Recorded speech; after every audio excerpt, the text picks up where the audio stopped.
Right. ఇప్పుడు రాఘవరావు accounts freeze చేశారు కదా, ఎందుకు చేశారు? రాఘవరావుది, శ్రీకాంత్ది, మీది అనేది మీకేమైనా ఐడియా వచ్చిందా?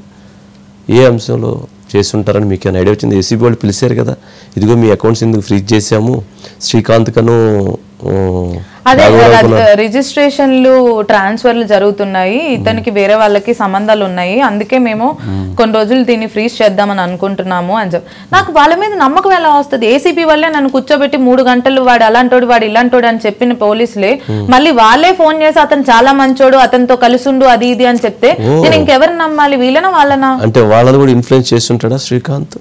ఎవరెవరిని ఇన్ఫ్లుయెన్స్ చేశారో ఎవరెవరిని చేశారో నాకు తెలియదు. దాంట్లో వాళ్ళంతా వాళ్ళే ఫోన్ చేశారు. వాళ్ళు మరలా మీకు ఫోన్ చేసి కలిసి ఉండండి, చాలా మంచోడు అని చెప్పారు. నన్ను నా భార్యను విడగొట్టింది మీరే ఏసీబీ వాళ్ళు అనుకుంటే ఫోన్ చేస్తే, సారీ అమ్మా మేము చెప్పింది అంతా అబద్ధం, శ్రీకాంత్ మంచోడే, మేమే కావాలని అలా చెప్పామని చెప్పారు. ఓ, అసలు ఎన్నెన్ని టర్న్స్ తిరుగుతుంది, ఎన్నెన్ని ఉన్నాయి ఈ అంశం విషయంలో.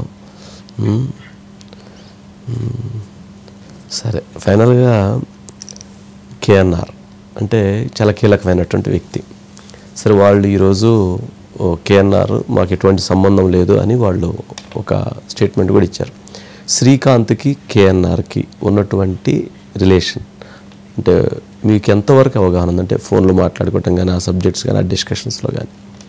వాళ్ళకి ఏ సంబంధం ఉందో లేదో అనేది నాకు నిజంగా తెలీదు. బట్ కేఎన్ఆర్ అనే మాట మాత్రం నేను అతన్ని నోటి విన్నాను కాబట్టి ఉందనే అనుకుంటున్నాను. నాకు ఉందా లేదా అనేది నేను ఎప్పుడు వాళ్ళ ఫోన్లు విన్నది లేదు. బట్ ఆ కేఎన్ఆర్ అనే మాట, ఆయన ఇంతవరకు ఫేస్ కూడా నేను చూడలేదు. ఆ కేఎన్ఆర్ అనేది సింగ్, రామారావు, సజ్జల రామారావు, సజ్జల అంటే సజ్జల రామకృష్ణారెడ్డి గారు. సో వీళ్ళందరి పేర్లు విన్నాను. సజ్జల గారి పేరు కూడా చెప్తుండేవాడు శ్రీకాంత్.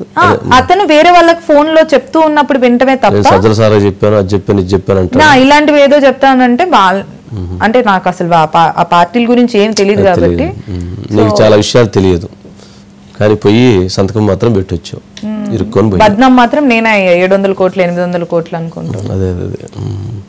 సరే, ఇప్పుడు ఫైనల్గా ఏం చెప్తావు?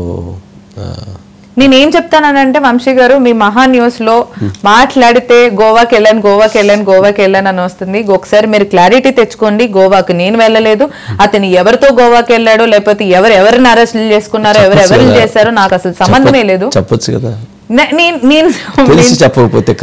తెలిసి చెప్పడం కాదు, అతను పర్సనల్లీ నేను మాట్లాడటం నాకు కాదు రీతు. ఎథిక్స్ మీన్స్ అంటే సబ్జెక్టు ఇప్పుడు పోలీస్ కేసులైన, ఏసీపీ కేసులైన, vigilance and enforcement department enquiry చేస్తుంది, గవర్నమెంట్ దీని మీద చాలా సీరియస్ యాక్షన్కి వెళుతుంది. ఇప్పుడు నువ్వు ఎక్కడ అనుకోకుండా, నీకు తెలుసో తెలియకో నువ్వు విక్టిమ్ అయ్యావు. నువ్వు అక్కడ ఈ సబ్జెక్ట్లో నీ పేరు మీద 4 crores ప్రాపర్టీ వచ్చింది. నీకు ఎందుకు నీ బ్యాంక్ అకౌంట్ సీజ్ చేశారు? అనుమానం ఉంటేనే కదా. అందుకని అసలు ఇతనికి ఏంటి, ఇతని రిలేషన్స్ ఏంటి, ఇతను ధర్మసింగ్ గోవాలో కిడ్నాప్ చేశారంటున్నారు. ఈ సబ్జెక్ట్లో ఎవరు, అతని ఫ్రెండ్స్ ఎవరో తెలిస్తే కదా సమాజానికి, వీళ్ళందరూ ఫ్రెండ్స్ అని తెలిసేది. ఇప్పుడు మీరు వీడియో వేశారు, వీడియోలో ఫ్రెండ్షిప్ ఎవరితో ఉంది? నాతో ఉందా, లేకపోతే వేరే వాళ్ళతో ఉందా? నాకు వాళ్ళు ఎవరో కూడా సరిగ్గా తెలియదు.